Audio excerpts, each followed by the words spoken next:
Why are there so many rules? Because chess kept breaking.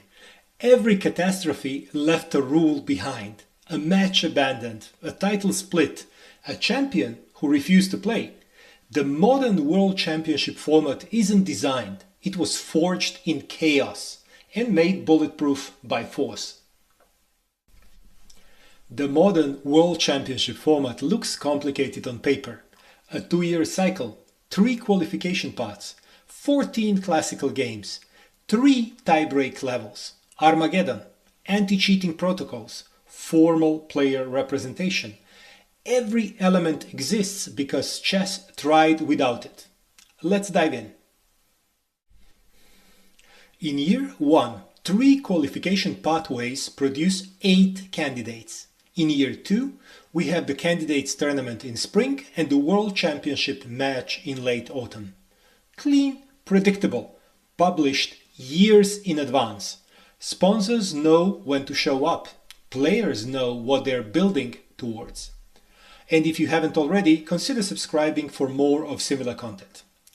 It wasn't always this clean and predictable. For most of chess history, matches were announced months in advance at best, negotiated at the last minute, occasionally cancelled entirely. The structure we have now was invented after repeated failure. When a single event controlled everything, the system became fragile. One bad game could eliminate the wrong player. One political decision could keep the right player out. 3 paths, each rewarding something different. The Grand Prix rewards consistency. You must deliver across a full circuit over an entire year. One bad tournament hurts but doesn't end you. The World Cup rewards peak performance under knockout pressure. It opens the door to outsiders. But one bad game and your 2-year cycle ends in an afternoon. The rating wildcard also closes the loophole. No matter how the other paths play out, the best ranked players cannot be excluded. 3 paths, because chess learned the hard way that 1 was not enough. 8 players, double round robin, 14 rounds. Every player faces every other player twice, once with white, once with black. No seedings, no brackets, no lucky draws. Head-to-head tie-breaks if needed after all 14 rounds. 1 winner. No appeals, no negotiations. The 2026 candidates is in Cyprus, March 28 to April 16th. 8 players fighting it out. The candidates is deliberately merciless. Only one question. Who is worthy to be the challenger? The World Championship match is 14 classical games. That number is not arbitrary. It's a direct response to 1984. The Karpov-Kasparov match had no game limit. 48 games, 5 months, no winner at the end. Everyone was sick and tired of it, from players to media and audience. The lesson? You need a game limit, long enough to reward deep reparation, short enough to never become a survival contest again. 14 games. Every match since 1993 has been decided within 24. The cap works.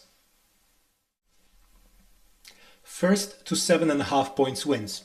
A win is 1 point, a draw is half a point each. If it reaches 7-7, the tie breaks begin. 3 levels, each faster and more nerve-shredding than the last.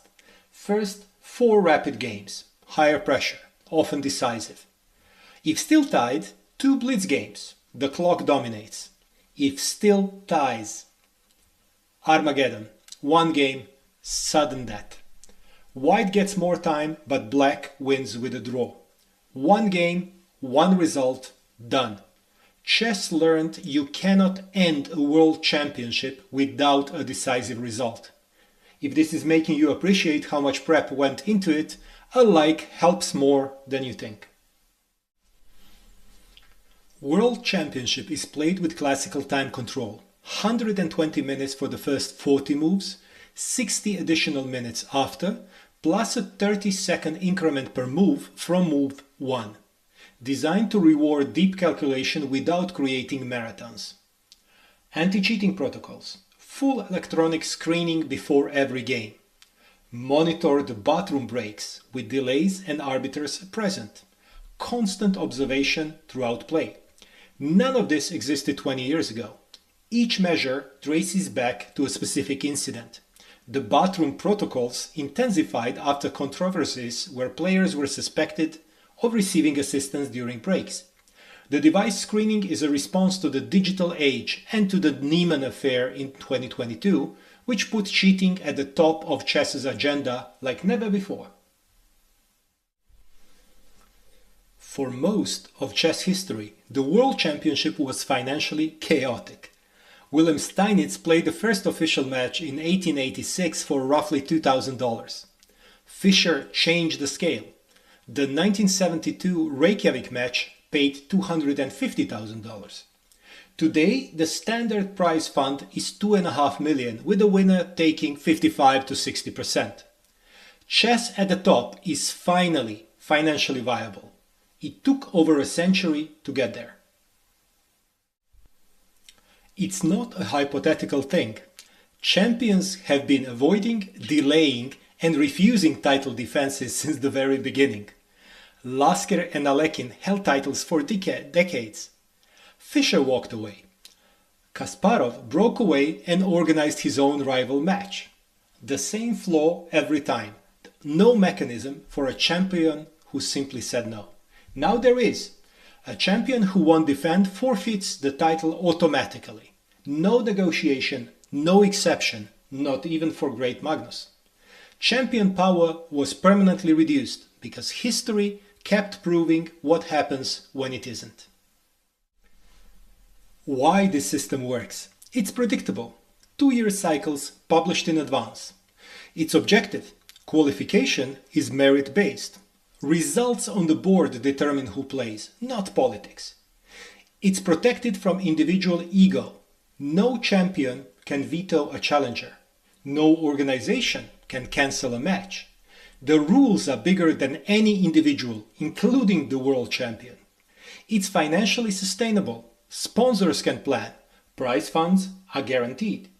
And it's accountable. Players now have formal representation in governance. That didn't exist in the Kasparov era. It was fought for slowly after decades of players being subject to decisions they had no part in making. Every disaster from 1886 to 2006 taught FIDE something. A cancelled match, a split title, a champion who refused to play.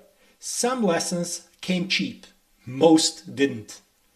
140 years of chaos, codified into rules, made bulletproof by force.